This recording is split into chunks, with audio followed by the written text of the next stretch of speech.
Washington, D.C. The president just made this post on social media announcing his plans for tomorrow, saying we're having a news conference tomorrow in the White House. I'm going to make our capital safer and more beautiful than it ever was before. The homeless have to move out immediately. We will give you places to stay, but far from the Capitol. The criminals, you don't have to move out. We're going to put you in jail where you belong. It's all going to happen very fast, just like the border. We went from millions pouring in to zero in the last few months. This will be easier. Be prepared. There will be no Mr. Nice Guy. We want our capital back. Thank you for your attention to this matter. Okay, so that was his tweet that he pretty much read off. And then this was his statement at the press conference that was kind of going viral, where he made this comparison to like something that his father always told him. I'll play this real quick. He said, you know, my father always used to tell me, I had a wonderful father, very smart. And he used to say, son, when you walk into a restaurant and you see a dirty front door, don't go in. Because if the front door is dirty, the kitchen's dirty also. Same thing with the Capitol. If our capital's dirty, our whole country is dirty, and they don't respect us. So it's a very good question, actually. So he's talking about, like, we got dignitaries, we got people from all over the world who come to see the Capitol, and the crime is out of control. There's homeless people everywhere, like right around the White House and the Capitol building and all of that. And it's like, it's embarrassing. You know, I don't understand. I think I asked you about that, like the way that they run, you know, Washington D.C. is just different than everywhere else. Yeah, it's its own police force. It's its own entity, you know, which is a whole weird setup to begin with. It's a District of Columbia, which is not actually a city or state within the jurisdiction. It's different. It's weird. But it falls under the federal jurisdiction, why it's perfectly normal for him to federalize it and, you know, bring in the feds to come in and clean it up. So, but of course, you know, that was met with a ton of outrage from the left. You know, Trump is trying to be a fascist, a dictator, all of this stuff. This was from the D.C. police chief was called lying about violent crime. I think this was put out by the FBI statistics. We can't see that. Can't see that? No. So this is the 2024 murder rate per 100,000. D.C. is 27.54, which is almost double of the next city which is Bogota, Colombia, 15.1 per 100,000. Dang.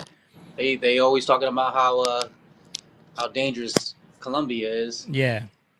And then Mexico City comes next, Islamabad, Lima, Peru, Ottawa, Canada, Paris, Havana, and then it goes down Delhi, London, Madrid. But yeah, DC is far, like almost twice as bad as everything. Wow, that's crazy. I didn't know it was that bad. Yeah, it's apparently crime is out of control. Man. And you know, the police chief there, people were posting up videos of like how she's more worried about being at the pride parades and passing out you know, like gender affirming care stuff and doing press conferences about inclusivity and all of that than actually worrying about the crime there, which is crazy. So yeah, something has to be done. If they're not going to care about the crime, something has to be done. Check this out. This is another thing. This is from the D.C. Police Department's website. Can you make that bigger? I'm going to try. So they're saying, you know, the left is coming out and saying that nothing is wrong in D.C. Crime is down.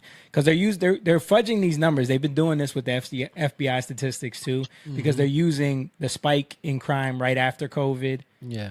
And then it's gone down slightly since then to say that crime is on a trend downward, but it's still higher than it was pre-COVID. Right. You know, so this is year-to-date carjackings, and look at where it's like a heat map of where all the carjackings happen. Can you see this? Mm-hmm. So the most is right around the DC area.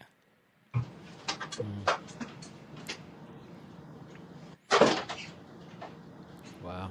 Like that should not be happening. Yeah. But Crazy. I didn't know it was that bad over there. yeah, it's apparently been like someone just got shot right near the Capitol building the other day. Yeah, I heard about that. And then we showed the dude Big Balls, remember? He just got pummeled when he tried to save a girl from getting her car stolen. Yeah. Yep. Mm-hmm. And he stepped in, and then a group of like 12 kids jumped him, beat him down. Yeah, but what do you guys think? Do you guys think that he's overreaching, trying to clean up the city? No, because he has the authority, and it's in his jurisdiction. It's in his power to do it. Right. It's not like he's overreaching. Now, if he did that in another state, it might be a little different. All going to fight. They're getting paid to do this. You know what I'm saying? Exactly. I wanna show some of the reaction on the left. We were talking about the left and what you were listening to, Mo. And I want to, you can only imagine that. What is the main thing they're saying about what's happening besides it's being fascist and all of that? What do you think they're saying? Well, let's play it. Let's watch it. But besides fascism, it's racist. Bingo. Nazi. Is that the right way to fight crime here, given your experience in Baltimore? This guy want to talk about how to fight crime he's from Baltimore. No, and I think we all know that, right? And we all know what the president is doing is really just spitting this right-wing propaganda and using the media in the bully pulpit of the highest office of the land to push things that we know. No one in D.C., my sister mayor is not saying that they don't have issues to work on, but the reality is that D.C.'s violent crime is at a 30-year low. And quite frankly, that's the case for cities around the country. I think it's very notable that each and every one of the cities called out. They're lying with that. They are, by the way, that's a talking point that they're all spitting out there, and it's just lies. Out by the president has a black mayor, and most of those cities are seeing historic. Has a black mayor, and most of those cities are seeing historic lows in violent crime. In my city, in Baltimore, we have the fewest amount of homicides through this date on record. That's 50 years, a 50-year low. Maybe we are too far gone from the broken right-wing policies of zero-tolerance policing and all the things that did not make our city safer for all those many years. But we know that having the military there is not the way to do it. The way to drive down violence in cities has been proving.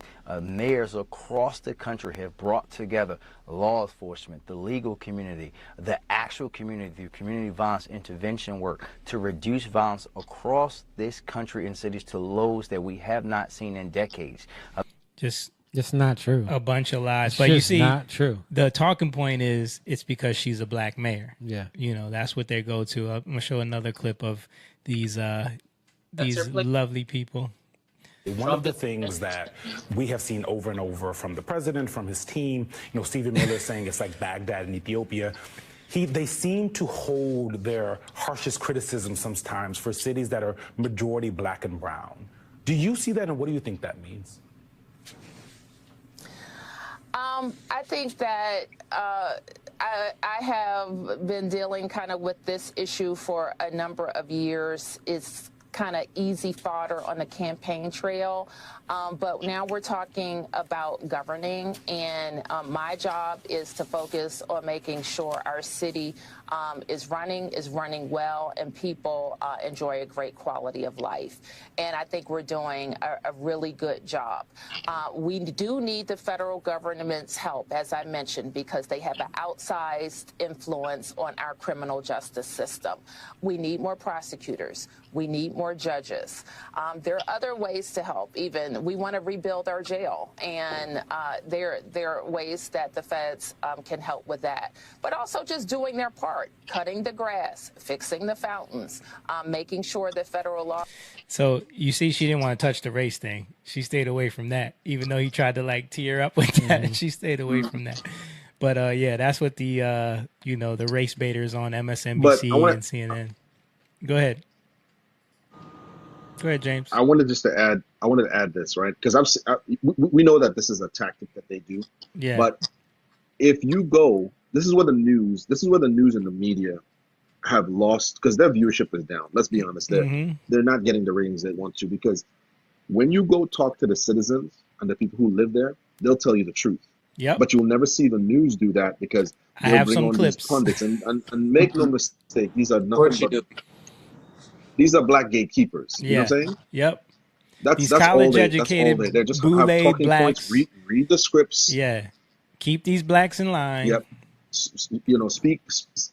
Right. So they're being rewarded through their fraternities. That's how they get in. Their frats, their sororities. That's how they get in. But you know what's funny, James? But if you go, because I've seen plenty of videos.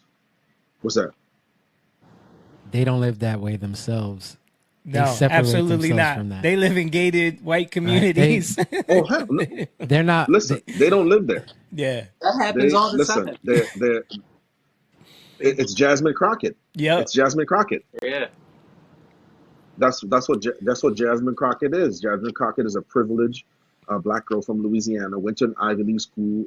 Her tuition was like $30,000 for school, for private school. This is not even college, by the way. Right. Before she was running for office, she was this soft-spoken girl. Now she's a hood chick. Yep. You know she's leaning into that caricature. But if you go and you interview, and this is where the news is failing. Yeah, because if you go and you interview the citizens, you ask them, hey, how has crime been, or how's the city being run? They'll tell you. And that's why you never see them down there. They're not going down there, because they don't want to talk to those people. You know what I mean? Right.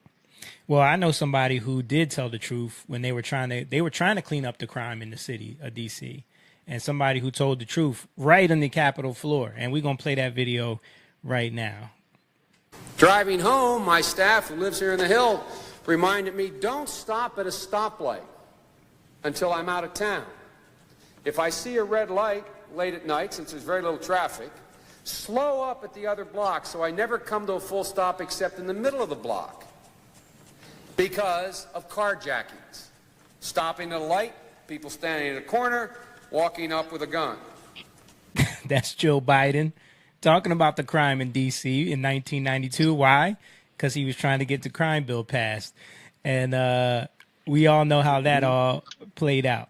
Just wanted to show when they try to act like it's so safe in there. He was back in 92. Little did he know his son would end up being one of them people. Yes. Not that I'm gloating, right? But I'm just saying it's ironic that that's what he was doing at that time. And here is one of the anchors on ABC actually telling the truth a little bit, you know. We've been talking so much about the numbers, and yeah, usually that's how you play devil's advocate, is you talk about, oh, well, stats say crime is down. However, I can tell you firsthand here in downtown D.C. where we work, right here around our bureau, just in the past 6 months, there were 2 people shot. 1 person died, literally 2 blocks down here from the bureau. It was within the last 2 years that I actually was jumped walking just 2 blocks down from here. And then just this morning, one of my coworkers said her car was stolen a block away from the bureau. So we can talk about the numbers going down, but crime is happening every single day because we're all experiencing it firsthand while working and living down here. Exactly. The numbers are just numbers. Numbers is, and you can lie with them. It's a gaslight. Yes, that's exactly what it is. And Pop said he noticed that her answer was more judges, more jails. Wait a minute, we're trying to cut the crime, not provide for the crime. Oops. Yeah, exactly. Yeah, we're not trying to. And the other thing too. Go ahead. The other thing. Go ahead. Finish. No, I'm done. The other thing that the other thing I was going to say is this: if you ever notice, when you have these political pundits on, they're quoting statistics, but they never cite where they get these numbers from. Right. They're not citing the source, so you can't go research that. It's just a talking point. They can say, okay, here's statistics.org. Go here. This is where we get these numbers from. You never see that flashed across the screen, right? And where it stays there, so you can say, okay, let me go look that up. It's just some arbitrary number they pull out, and they say, statistics show 30-year low. Where did you get that number from? And then the graphics department had a graphic ready to go when he said that showed that came up with it. Let me go to James was talking about how nobody went out on the street to talk to the civilians. Well, Fox News did, because they wanted to show how dumb so they went out there and talked to people. So let's check out one of those clips right here. We need all the protection that we can get in the city, because the city is really getting dangerous. A person like me at this age, I has to make sure to come home before sundown. We need come home before sundown. Bro, that's wild. And then here's another dude on the ground. He just made his own little video. It's quiet as a church mouse, man. I came all the way down Pennsylvania Avenue this morning. So peaceful, yeah. I don't smell no weed, yeah. I don't see no homeless people. I mean, I came all the way through the southeast side, all the way down here. You see now I'm at the White House, man. It's quiet, yeah. It's a shame that it takes somebody to have to sit in your classroom in order for you to be in order, yeah. Because that's what it feels like, yeah. I've never heard. That's that DC job, yeah. Stuff been out of control for years. You got to do better, yeah. You got to do better, yeah. And mainly, young, you got the problems. It's us, man. It's always us giving everybody a bad name, yeah. We'll see how long this lasts, yeah. How many murders was it last night? How many carjackings was it last night? Talk to me. Yeah. I mean, he's just speaking about some facts. Yeah. I mean, that's what people are going to have to do. We're going to have to forget about the media, and people are going to have to take their cameras and their phones and go down and start making videos and posting it, because that's the real. That's as real as it gets, because the news is going to spin it. You know what I'm saying? But in order to do that, James, people they got to have a little bit of selflessness. Yeah. Because it takes you actually being able to look outside of yourself and saying, yeah, accountability. We do need it. We got it. Yeah. He said it. He said it. Mm-hmm. Yeah, well, this is why are we always the ones? Yeah. This is the problem. Yep. You know. Yeah, and the politicians are going to lie to you. They're going to make things up.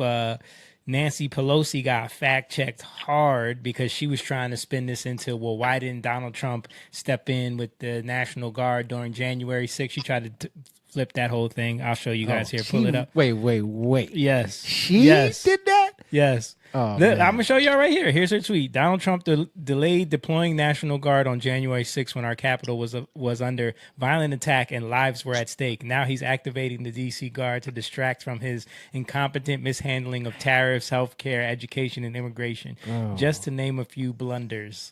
Right? But check this out. So the former chief of the Capitol Police came out and blasted her. It was like...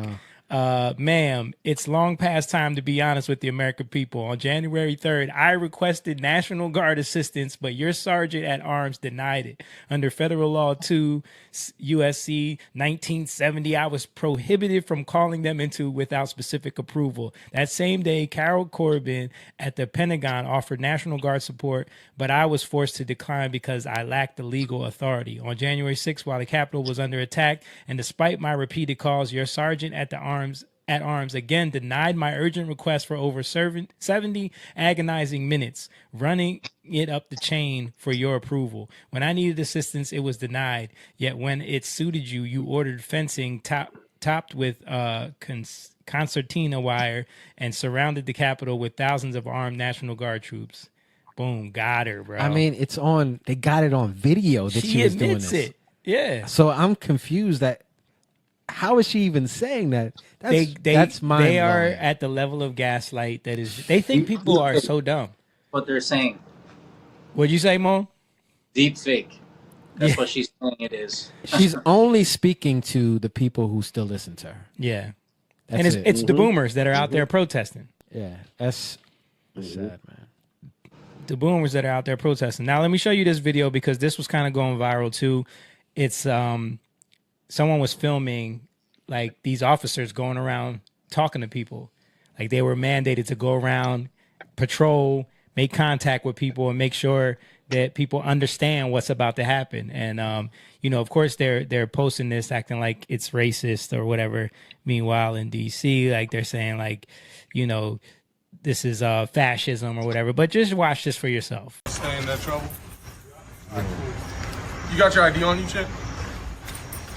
No, I live right here. Okay, cool. It's a cigarette. Did y'all get a call or something right here? No, so we're doing checks, keeping everybody safe down here, right? Have you heard of the federal surge that Donald Trump's putting out? No. Right. You don't follow like No. Code 3, anything like that people are putting up? All right, so yeah, Trump's got all federal agencies kind of coming together, 7 days going out, trying to stop the violent crime, all kind of stuff. So we're out here contacting people, talking to them, right? Quality of life offenses, smoking, drinking in public, right? Can't happen outside, right? Most people know that. Right? So we're contacting people, trying to advise them of the law, so they learn, right?